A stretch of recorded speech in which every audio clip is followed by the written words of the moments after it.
Right, then after that we studied essay 230, which was on audit documentation. What is audit documentation? A record of the audit procedures performed, the evidence obtained, and the conclusions reached.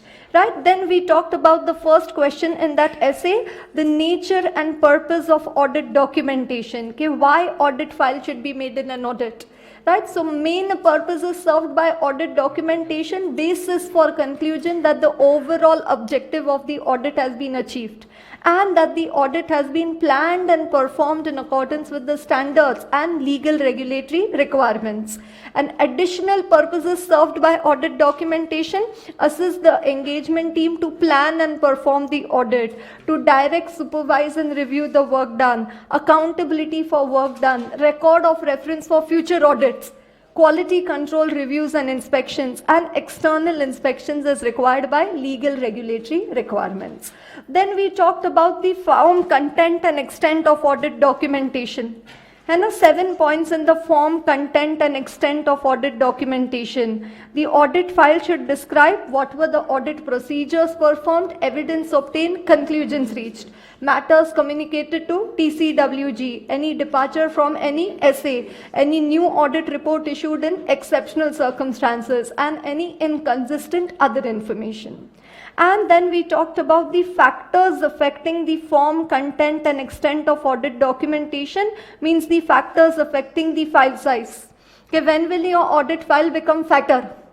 And so when your client is fatter. And the size and complexity of the entity, the risks of material misstatement, we said go. And risks of material misstatement, the procedures performed, the evidence obtained, the conclusions reached, the exceptions identified, and also the audit methodology and the tools used. Then working papers, we said OPC. You remember OPC? Objective Procedure Conclusion. Objective Procedure Conclusion. We saw one working paper of debtors also. So also the test performed, the information obtained, the conclusions reached, all is to be given in the working papers. And then we talked about the ACM, the Audit Completion Memorandum. And it is a summary of all these significant matters identified during the audit, that is the cream, how they were addressed.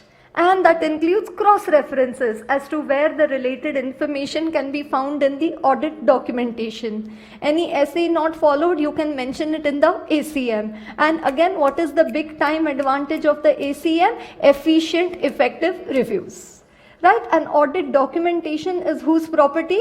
It is the property of the auditor. At his discretion, he may make portions of or extracts from his working papers available to the clients. Yes, and confidentiality, not to disclose the secrets of the client unless required by law or taken prior consent of the client for the same. So right, there was one 3-mark question asked in the exam, should auditor provide information to the regulators and third parties?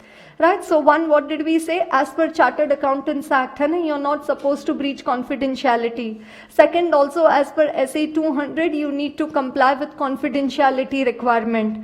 Third, we said as per SQC 1, audit documentation is the property of the auditor. And fourth, we said SA 230, additional purposes served by audit documentation, external inspections as required by legal regulatory requirements.